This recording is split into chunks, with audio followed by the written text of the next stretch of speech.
But now we're living in the time of the feed, right? And attention is everything. We're getting also a lot of new B2B deals and leads are coming through the feed. We really need to start thinking about designing for memory and attention. And so it looks a lot different in this space. So we really need to start pulling from what shelf designers are doing in B2C, which is all about how can I burn my brand into my audience brain so I look distinctive and unique for my audience, and also position myself as a leader in my space so that I'm not fading in with being scrolled past. I think we've all seen those boring ads on our LinkedIn feed, right? You just instantly scroll past. So really thinking about designing for, memory and attention when it comes to our visual brand.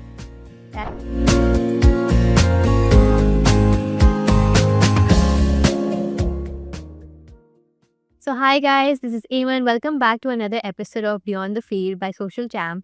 And today we have Sarah with us, who designs visual brand identities for industry leaders, and she's also the founder of Hart & Co. And today we have a very interesting topic to talk about. That is why visual brand identity is actually very important for brands in 2025. So, all over to you, Sarah. Can you tell me what are the core elements of a visual brand identity? Yeah, absolutely. And so happy to be here, and thank you for having me. And so I think, coming up into 2026, things have changed a lot when it comes to visual brand, especially in the B2B space. So it used to be 10 years ago, you just needed a polished visual identity. I like to call it the hotel room, the hotel lobby aesthetic. You really just needed to look good enough that when someone your sales team sent over the website or the deck, that it didn't embarrass your team. And so you basically needed that just polished aesthetic to position you where you want to be positioned. But now we're living in the time of the feed, right? And attention is everything. We're getting also a lot of new B2B deals and leads are coming through the feed. We really need to start thinking about designing for memory and attention. And so it looks a lot different in this space. So we really need to start pulling from what shelf designers are doing in B2C, which is all about how can I burn my brand into my audience brain so I look distinctive and unique for my audience, and also position myself as a leader in my space so that I'm not fading in with being scrolled past. I think we've all seen those boring ads on our LinkedIn feed, right? You just instantly scroll past. So really thinking about designing for, memory and attention when it comes to our visual brand. That's great. So, do you think there are any bad designs? And if there are, so how do you actually differentiate a good design versus a bad design? Yeah, and so I think there's the definition of bad design, right? There's a million design principles that we don't see that go into that graphic designers learn, right? And so there is technically, bad design if you don't follow these principles. But that's very important. It's very important to nail those because, yeah, psychologically, we may not know what's wrong, but we feel it. And there's actually studies that show that, it's called Gestalt psychology, where if something looks off, it creates tension in our brains, and it kind of creates a weird feeling. So it's really important to get those principles right. But that being said, when you look at, templates and the same old designs that you've seen again and again, that's also, bad design, especially right now, because the brain is set up to ignore those, right? Well, it's habituation effect, where we see the same thing over and over and over, the same design. You look exactly like your competitors. You just get filed in the same mental folder as everyone else. So we need to have those solid design principles, which is around hierarchy and spacing and contrast, readability, very important. But we also need to have those really strong visual elements that are going to really stand out in the feed and catch attention and burn your brand into your audience's brain. That's great.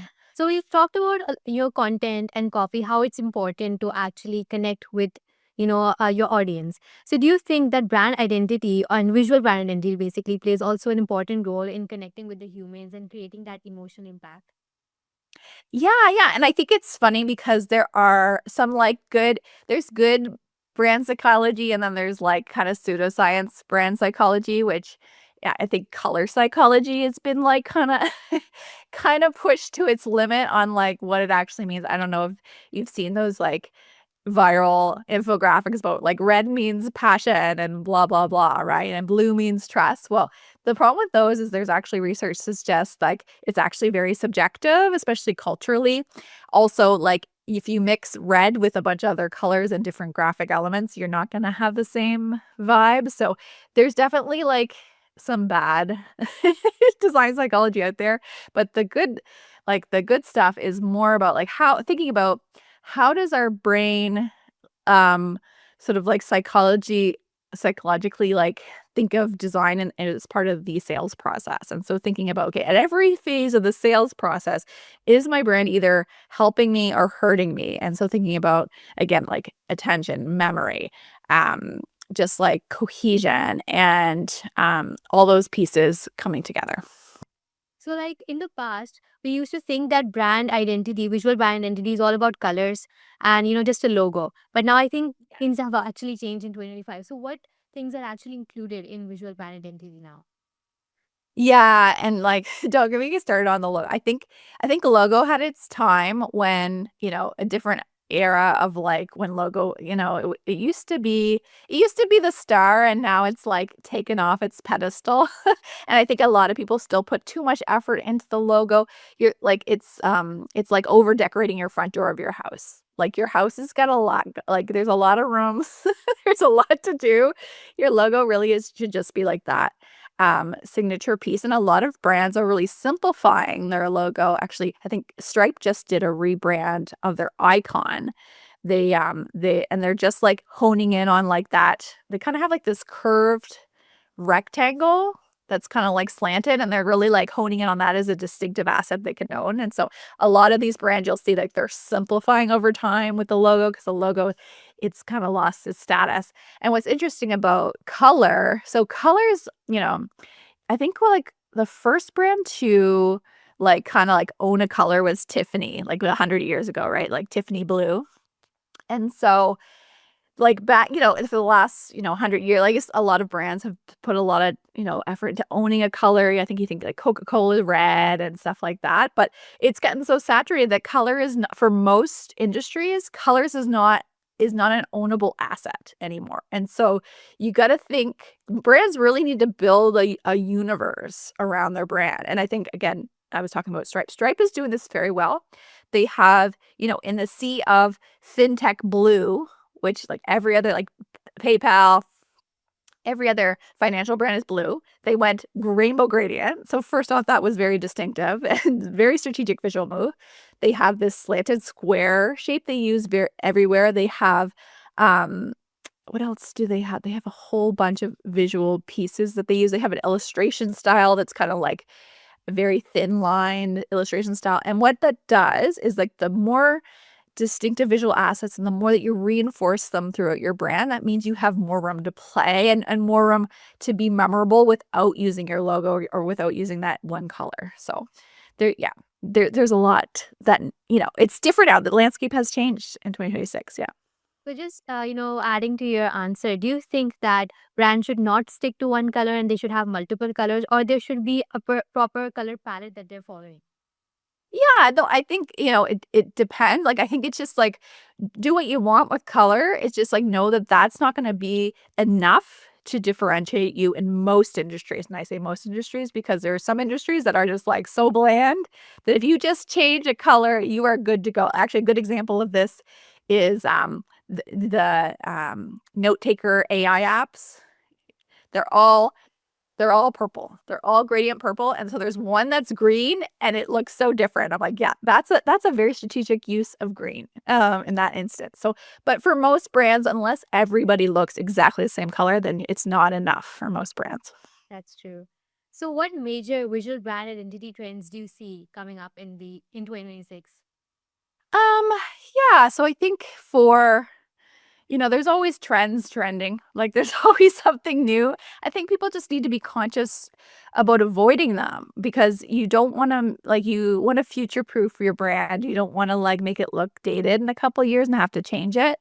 And the thing about trending design elements is they're not ownable, right? Like they're not mentally, your audience is not going to be filing those into a folder for your brand, right? Because it's being used everywhere.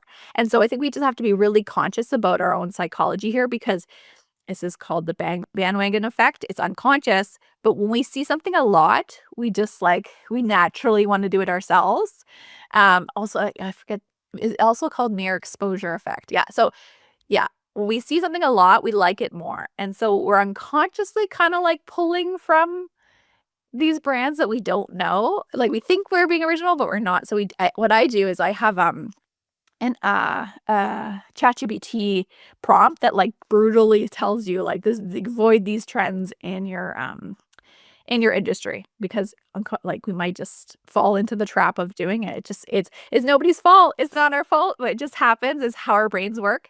But also our brains are set up to see what's different, the von Rosteroff effect, right? So like our brains notice what's different, but we're unconsciously choosing what's the same. And so there is this tension there that we got to be very aware of. And you can help yourself by just doing an audit, like doing some thoughtful like analysis before you choose. And I've done it too. I'm like, oh wow, I'm using the same font as everyone else in my industry. Well, I didn't realize it. So it happens. That's great. So just now you talked about font as well. So how important does font actually play when it comes to visual brand identity?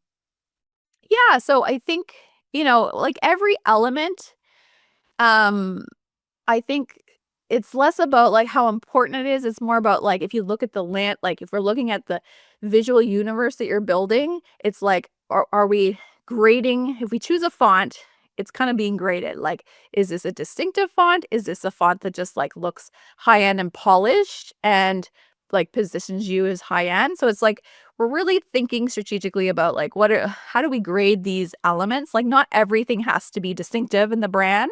Some things actually, I think the best brands have like one or two really strong, like really distinctive assets, and then everything else kind of like is nice and clean and simple to balance it all out. Like I think Notion's black and white, and then they've got really strong visual characters. So they use illustration and like pops of color, and that makes their brand really distinctive and memorable, but also polished and high end because they're not overdoing it. So there's a balance between the two. That's great. So we see a lot of people debating online about what type of content works. And some are saying that carousels work, some say that videos work, shorts work as well.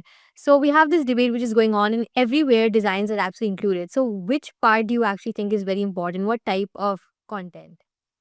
Yeah, I mean, they're all important. Like, I think it's always good to have if we're thinking about um designing for the feed, like I think a variety is all really important. And I think it's also just changed a lot, right? Like it's like when you're thinking about designing a carousel, you're probably taking principles from like how um slide decks are created, but not quite. Like it's like a different type of design. But there's definitely new principles. There's new design principles in play for designing for the feed, whether it's a carousel or our short form video, right? And so it's about being thoughtful because there really are so many different things you can use, like faces, like psychologically, like we are all just like our eyes go straight to a face. Like we can't help it. It's just evolution. And so if you use faces, things like arrows, even characters pointing, stuff like that can actually like really um increase attention, get more attention and engagement on your content. So that's just one of like probably 20 different Yeah. things that you can use. So do you think the designs should actually be same on each social media platform, or should they be a little different? Because for example, a lot of people say that if you're having carousels on Instagram, they should have some elements that are moving, but that does not work on LinkedIn, of course. So do you think that design should be different on different platforms, or for consistency, brands should actually be following the same design everywhere? Yeah, and you definitely have to be native. Like, you don't wanna be you don't wanna be, like, showing up like you don't belong on the space, right? Like, so I think that's always really important is to have, like, like, sort of audit what's going on this platform, and then how can we apply this? And usually it's just, like, a couple tweaks to make it applicable to the other platform. Like you said on Instagram, like, there's more animation versus LinkedIn, there's not. So I think it's just, like but I think like overarchingly, like you just want to make sure you're using you're not just using a template, right? If you just use the template from Canva or like from the smooth brand guidelines you got, like that's just going to get ignored. So I think it's more about being conscious about how to use those visual tactics to get attention and to kind of fit into what's working. I agree with you. So now we see a lot of people using AI, and every other day there's another AI tool, whether it's for image generation or video generation. So, do you see AI actually aiding designs? And if so, then how? Yeah, and I use AI all the time for my design. And so how I use it with my own, like for my content, I use ChatGPT to help me create visual analogy and visual analogy imagery because I actually did there's a book all about this actually. I'll share it right here. But it talks about how if you have a visual analogy for like the message or the content that you're writing, that actually like gets embedded even deeper in your audience's brain. And so I've been like really passionate about, okay, what is the visual analogy representation of this? And so using ChatGPT to help me come up with ideas like, okay, here's the idea, give me some like words that mean that. Anyway, I do a whole process and then create images from it. So I use AI all the time as a way to help me really deepen my content with visuals in that way. And also like in branding project, like Midjourney is fantastic because you can really brainstorm really quickly. Like you can come up with different visual idea, like 100 more visual ideas and concepts. And that's what I've been doing with my clients. I've recently actually upgraded my process with my own clients because I've just been able to like showcase way more options of like directions we can go. And I feel like I think AI is a tough topic because, I do feel like artists really should be protected and it's like sad because the people who are running the AI, I don't really like trust those people. And so I think it's important to like that, yeah, there's rules and regulations. Um on the other end, there's a part of me that's like geeks out about it so much because there's like this new like visual literacy that's coming from all like if you go into I don't know if you've heard of Midjourney, but if you go into Midjourney, it's an AI like image platform and just like the aesthetics, it's got thousands of different aesthetics. And it's like, wow, like it's not just like, let's make a brand with the illustration style. No, let's get very specific on what that mood and photography and illustration is going to look like. And it's very specific to that brand. And so I feel like there's like this visual literacy that's going to come out of AI that kind of similar to like when like everyone got their like nice iPhones maybe 10 years ago, like 5 years ago, and everyone got better at selfies and everyone learned photography a little bit better. I feel like it's kind of that time where people are just seeing like, oh, brand's more than a color of font and like you scribble doodle from Canva, right? Like you can go so much deeper with it and really, really embody the message so much more in the brand strategy as well. But do you also think that because of AI, every other person is able to design something? And, there's a debate that AI is replacing designers. So, do you think that as well? Yeah, I think it definitely is replacing designers for sure. Because it's like, I know I probably replaced people with AI as well, right? Like, in my, like, copy as well. So I think AI is replacing designers and copywriters. It's just, like, totally blowing everything up, and it's really tough. Like, um I think it's, like, it's now a time of, like, okay, like, it's less about execution and more about, like, what is my vision and my strategy? Like, what is the process that you're going about this? And so for, like, for designers and new creatives, it's like, yeah, if you're just an executor, it's tough. It's tough on people, and I do, like I think it's sad, like because it's, like, it's definitely not great for everybody, that's for sure. That's true. So, what mistakes do you see people and designers, especially making online when it comes to visual brand identity? The biggest mistakes, I think, like so what can tend to happen for a lot of businesses is like they will go maybe they're like super scrappy in the beginning and they're like their design is bad and they're like scrappy all over the place and they're like, oh man, we need to upgrade, and then they go full polish, like they go super like, oh, we look slick, and they do look slick, they look so much better, which is great because high-end design, there's actually a study that shows like high-end design is associated with a higher purchase intent. So like great job.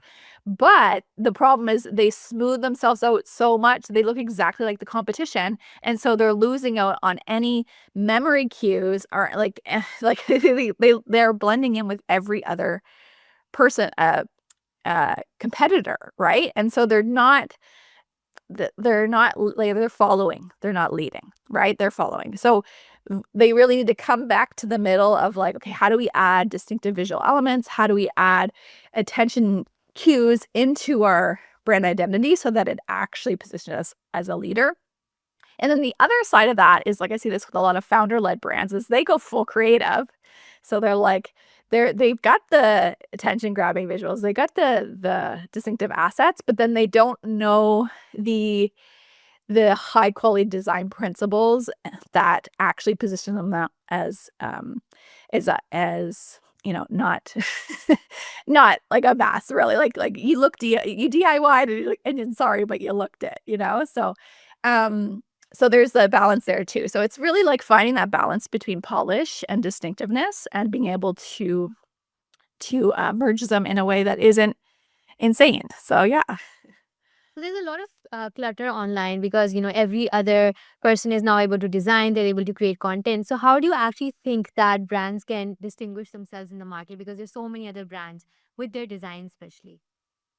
Yeah, and so, the visual brand and like the goal for it is to really represent the brand strategy and messaging of the brand. And so if you have a really strong position and point of view and you have a visual brand that backs that up, it's just going to naturally it's gonna naturally work for you. Like thinking about like Liquid Death, right? Liquid Death is such a good example of that, right? Like the tagline is like "Murder Your Thirst." They're like the death metal water, right? And so the visuals just amplify that. They have like a store full of like death metal things, and so I think brands just really, if your visuals look generic, I would look deeper into your brand strategy and like what actually differentiates you in the beginning. Because I find with my own clients too, sometimes is like when we work on the visual brand, it's a litmus test for how strong that strategy is because it will have 1,000 ideas for how to execute it visually if it's done properly. And so being very conscious about, okay, what is our actual strategy here, um, is really important. That's true. So how do you actually think that new brands that are emerging, they should create their visual brand identity? What are the first steps that they should start off with? Yeah, so first steps, I would really just like hone in on um what is that distinctive visual asset we can own in our space. And so that starts off with like a differentiation um audit to make sure like we're looking at what the competition is doing. This is our play, right? This is our play in contrast to that. So really just having one distinctive visual asset to like I'm just thinking again about those note taker brands that all have the gradient. It's like if only you change the font or if only you change the color, it doesn't take that much to end the beginning. And so if you could just start there with one thing, then you're really good to go. And then yeah, like knowing also like if you're gonna DIY it yourself, like just learning some of those principles or having a designer to come in and just like refine everything for you because again, you don't want to end up looking like a DIY mess in the beginning as well. But that being said, um, you know, when you're starting out too, the most important part is, like, getting traction. There's so much other parts of the business, so, like, honestly, like, when I work with people, it's usually when they have kind of figured that out, they're taking the next step to scale their business, and so that's really when it's time to shine with that visual brand and really get it set. Before that, I think you have, some room to kinda play and and figure it out. That being said, there's some real simple things you can do to differentiate.